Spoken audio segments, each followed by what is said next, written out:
So um, there's a lot of questions about transition, and I know we talk about it a lot. But there's, it's kind of like this: Yeah, how do I get my kid off the technology? And um, I think I've told this story before, but can I go ahead and tell my story? Is it sure. nice to do it? So I was struggling with helping my kid get off technology, and I finally kind of got my head around how to approach it, and realized that I'd been saying 10 minutes, 5 minutes, an hour, and focusing on the time piece of it. And it was always this sort of, it took much longer than what I expected, and I couldn't understand. So I sat down and I said, okay, show me when you decide right now, I'm going to get off this game, tell me what you have to do to get off the game.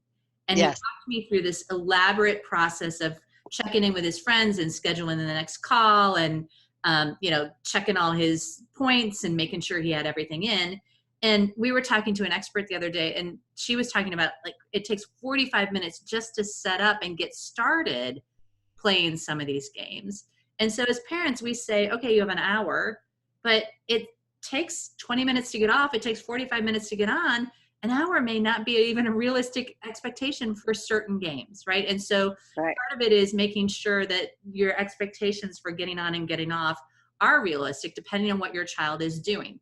If they're watching a YouTube video and you say one more video, and they happen to pick one that's an hour, I and was going to say, how long is the video? it's like, it's this sort of thing. It's like that conscious conversation about what are you limiting? What's the rule? So you can watch one more video that's less than 10 minutes, right? Or it's that sort of Yeah.